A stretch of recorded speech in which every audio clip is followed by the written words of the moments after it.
প্রতিদিন ব্যস্ততার জন্য আমরা কেউ কাউকে আসলে সময় দিতে পারি না।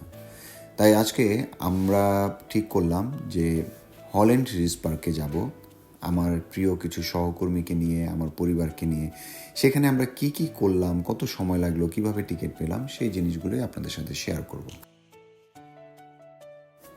আসসালামু আলাইকুম, কেমন আছেন আপনারা? আমি আশা করি আপনারা সবাই ভালো আছেন।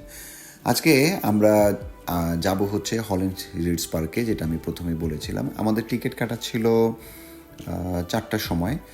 যেহেতু আমাদের যেতে সময় লাগবে, সেই কারণে সিজান ভাই, সুমন ভাই, শরীফ ভাই তারা ব্রোঞ্জ থেকে 2টার মধ্যেই আমার বাসার কাছে চলে আসে। আর আমি থাকি হচ্ছে কুইন্স ভিলেজে। আমাদের যেতে বেসিক্যালি সময় লাগবে হচ্ছে 1.5 ঘন্টা, কিন্তু রাস্তায় প্রচুর ট্রাফিক ছিল বলে আমাদের 2 থেকে 2.5 ঘন্টা সময় লেগেছে। আমাদের বেসিক্যালি টিকিটটা কাটতে হয়েছিল অনলাইনে, আর সেটি ব্যবস্থা করেছিল আমাদের সেজান ভাই। আর যাওয়ার পথটাও কিন্তু অনেক সুন্দর। মানে এই যে দেখেন, এখন যে জায়গাটা দেখতে পাচ্ছেন, মনে হচ্ছে আমরা সমুদ্রের মাঝখানে চলে যাচ্ছি। এত সুন্দরভাবে ব্রিজটা আসলে এঁকে বেঁকে গিয়েছে। তো আমি আসলে এই সময়গুলো ধারণ করে রাখলাম। আর নিউ ইয়র্কের ওয়েদারের কথা আসলে না বললেই নয়, এক এক সময় এক একটা রূপ ধারণ করে।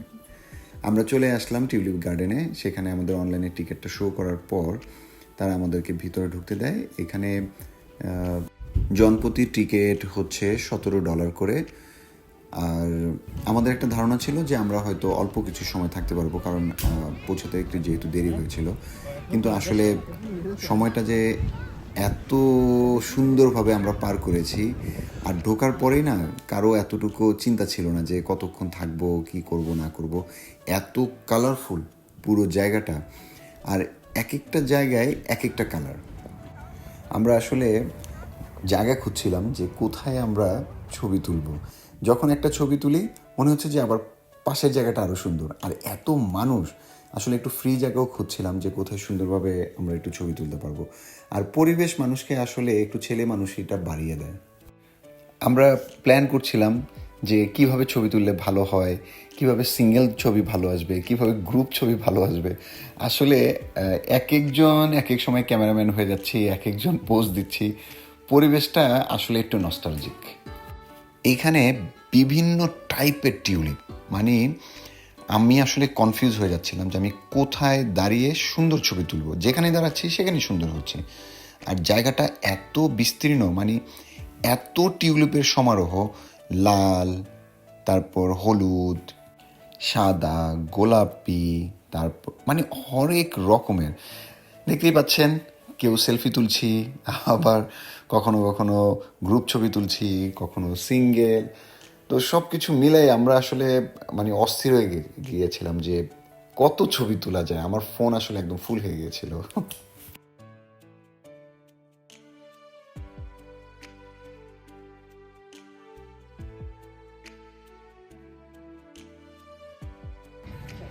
আসলে এই জায়গাটা এতই সুন্দর, মানে আমি, সুমন ভাই, তারপর সিজান ভাই, শরীফ ভাই সবাই আসলাম। এত কালারফুল জায়গা, এত কালারফুল জায়গা, এখানে আসলে সময় অটোমেটিকলি চলে যায়। আচ্ছা, আমরা সুমন ভাই কেমন লাগছে মানে পুরো সময়টা? আমি আসলে স্পেশালি থ্যাঙ্কস দিব সিজান ভাইকে, সুমন ভাইকে, কারণ হঠাৎ করে প্রোগ্রাম সেট করে আমাকে এখানে নিয়ে আসলো। অদ্ভুত একটা জায়গা ভাই। সত্যি কথা বলতে কি জানেন, মানে প্রকৃতির সান্নিধ্য আসার পর প্রকৃতি যে নিজের করে নিয়ে না জিনিসটা, এই জিনিসটা হৃদয় ছুঁয়ে যায় না। এই যে প্রকৃতির কাছে আসার পর মনে হচ্ছে যে প্রকৃতির সাথে মিশে গেছি, প্রকৃতির সাথে মিশে একাকার হয়ে গেছি। বাহ! এই যে গ্রীষ্মের মাঠফাটা রূপ, সূর্য আমার সোনালি হাসি মান করে নিয়ে গেছে সব। ও মাই গড, ও মাই গড। আরেকটু হইলে হাতে যদি কাগজ কলম চলে আসে, তাহলে সুমন ভাই কিন্তু কবিতা লিখে ফেলবে। তো যাই হোক, পুরো সময়টা আমরা এইভাবে কাটাচ্ছি। গ্রীষ্ম না, এটা উইন্টার। তো আমরা পুরো সময়টা এইভাবে কাটাচ্ছি। এখানে অনেক পোর্টেবল রেস্টুরেন্ট আছে, কেউ যদি খাবার খেতে চান আপনারা খেতে পারেন। কিন্তু আমরা যেহেতু মুসলিম, আমরা একটু শঙ্কিত ছিলাম যে হালাল খাবারটা পাবো কিনা, যে কারণে আমরা আর এখানে খাবারটা খাইনি। আমরা দূরে গিয়ে একটা আফগানি রেস্টুরেন্টে খাবার খেয়েছিলাম। আর আরেকটা মজার বিষয় হচ্ছে, এখানে কেউ কেউ সাইকেলে বসে ছবি তুলছে।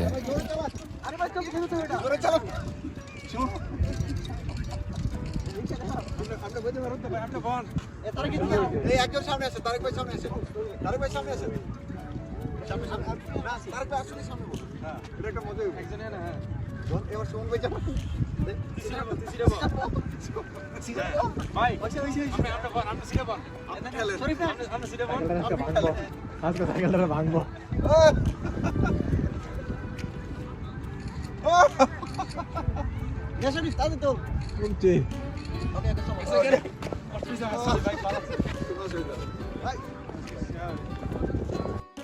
আমরা ঘোরাঘুরি শেষে বেরিয়ে গেলাম।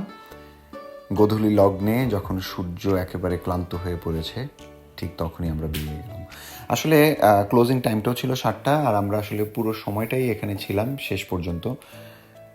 এত সুন্দর একটা সময় কিভাবে যে শেষ হয়ে যায় আসলে বোঝার অপেক্ষা থাকে না। আপনারা যদি কেউ ফুল প্রেমী হয়ে থাকেন তাহলে পছন্দের তালিকায় এই টিউলিপ বাগানটি রাখতে পারেন। আমার এই ছোট্ট ভালো লাগাগুলো আপনাদের সাথে শেয়ার করলাম। আপনারা সবাই ভালো থাকবেন, সুস্থ থাকবেন, আর আমার ভিডিও যদি আপনাদের ভালো লেগে থাকে তাহলে লাইক কমেন্টস করে আমার পাশে থাকবেন। সবাই সুন্দর থাকবেন। Take care, tata.